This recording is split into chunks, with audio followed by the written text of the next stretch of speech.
Pemirsa, terima kasih Anda masih bersama dengan kami dalam Berita Papua. Dan bagi Anda yang baru saja bergabung bersama kami, akan kami sajikan kembali 3 berita utama kami di hari ini. Diduga korsleting listrik, sebuah toko perabotan rumah tangga 3 lantai di kota Sorong ludes terbakar.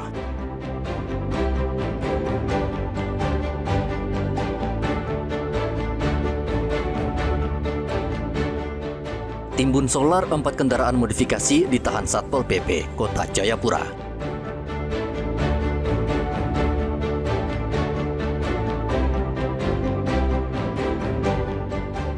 Jumlah pemudik Nataru dengan menggunakan kapal laut melonjak hampir 3 kali lipat.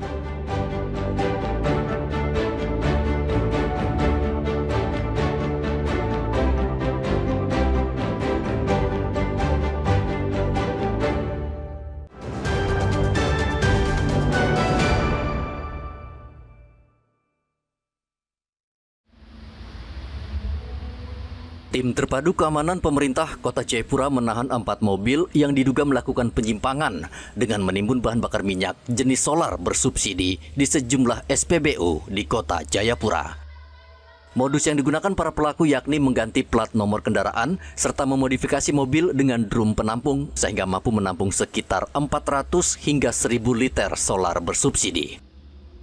Wali Kota Jayapura Abisairolo mengatakan antrean panjang kendaraan di SPBU selama ini dipicu oleh kendaraan yang mengisi solar melebihi batas. Tim Terpadu Keamanan akan meningkatkan patroli dan pengawasan guna mengantisipasi penyalahgunaan BBM bersubsidi oleh oknum penimbun agar kejadian serupa tidak terulang. Bahwa ini akibat dari mobil-mobil yang mungkin kuotanya itu ada yang mengambil lebih dari batas kuota. Jadi dari Pertamina itu sebenarnya cukup. Untuk pelayanan 1 hari itu cukup, tetapi karena ada mobil yang kemudian ada yang punya tangki itu dimodifikasi sehingga double. Jadi itu mengambil lebih daripada kemampuan mobil itu.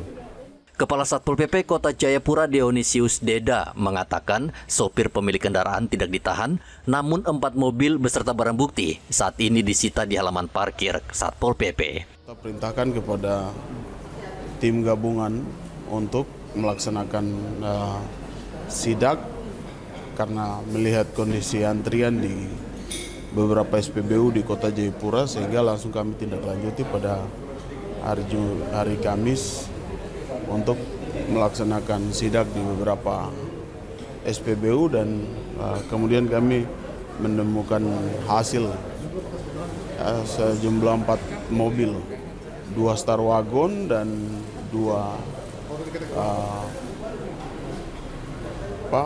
mobil box. Berdasarkan pengakuan oknum sopir, solar bersubsidi tersebut rencananya akan dijual kepada pedagang BBM eceran dengan harga Rp10.000 per liter. Pemerintah Kota Jayapura mengingatkan bahwa solar bersubsidi hanya diperuntukkan bagi angkutan umum dan masyarakat yang berhak, serta tidak digunakan untuk kepentingan industri. Hendra dan Riantonai melaporkan dari Kota Jayapura, Papua. Bapak Ibu, begitupun juga dengan minuman dan palu. Kantor Bea dan Cukai Jayapura memusnahkan ribuan barang milik negara hasil penindakan di bidang cukai sepanjang tahun 2025. Ribuan batang rokok dan ratusan liter minuman keras ilegal dimusnahkan oleh Kantor Pengawasan dan Pelayanan Bea dan Cukai tipe Madya Pabean Jayapura. 24.660 batang rokok serta 324 liter minuman mengandung etil alkohol atau miras ilegal dihancurkan dalam kegiatan ini. Barang-barang tersebut merupakan hasil dari 19 kali penindakan rokok ilegal dan 8 kali penindakan minuman keras ilegal yang dilakukan sepanjang tahun 2025 dengan estimasi nilai barang mencapai Rp331 juta. Untuk memberantas peredaran barang kena cukai yang ilegal, ya, untuk juga membuat efek jerah kepada para pelaku, pedagang maupun nanti yang penyalur, supaya tetap continue kita melakukan ini supaya nggak putus-putus, ya, sehingga kami rutin tiap kali dengan keterlibatan kami personel yang terbatas pun dengan sinergi dengan APH lain, dengan instansi lain kami berusaha melakukan penegahan dan pencegahan atas peredaran rokok dan minuman mengandung alkohol yang ilegal. Pemerintah Kota Jayapura menyatakan dukungannya terhadap langkah strategis Bea dan Cukai dalam menjaga stabilitas ekonomi dan iklim usaha yang sehat. Dengan adanya pemusnahan ini memberikan pelajaran kepada kita semua bahwa jangan pernah coba-coba melakukan kegiatan transaksi yang ilegal, yang tidak memiliki izin, yang bisa melanggar aturan. Karena kalau terjadi, tim ini akan bekerja, akan mengawasi dan mengendalikan pemasok-pemasok yang mengambil barang-barang tanpa izin. Maka dengan demikian, kalau itu terjadi maka sanksi kita dapatkan adalah yang bersangkutan itu nanti ke depan tidak ada tindakan lebih lanjut, Pak, ya, karena mereka melanggar. Pemusnahan ini menjadi bukti nyata komitmen lintas instansi di Papua dalam menjaga gerbang negara dari peredaran barang terlarang, sekaligus mendukung terwujudnya generasi penerus menuju Indonesia Emas 2045. Hendra dan Riantonai melaporkan dari Kota Jayapura, Papua.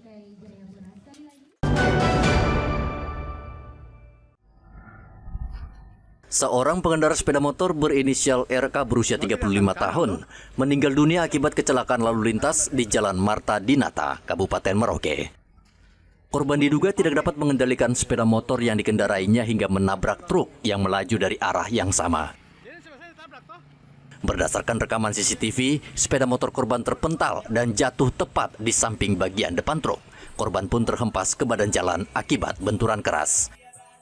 Korban sempat dilarikan ke rumah sakit untuk mendapatkan perawatan medis, namun dalam perjalanan menuju rumah sakit, korban dinyatakan meninggal dunia. Sepeda motor melaju dari arah Marta Dinata hendak menuju arah PGT. Kemudian trek juga dari arah Marta Dinata ke arah PGT. Pada saat sepeda motor ini hendak melambung trek di depan tugu Tunas Kelapa, datang dari arah berlawanan minibus warna hitam. Akhirnya pengendara sepeda motor hendak merubah arah dan berbenturan dengan trek yang ada di depan pada saat melintas dan terjatuh di badan jalan. Usai kejadian, truk beserta sopirnya telah ditahan oleh pihak kepolisian untuk kepentingan penyelidikan. Muhammad Ridwan dan Riantonai melaporkan dari Merauke, Papua Selatan.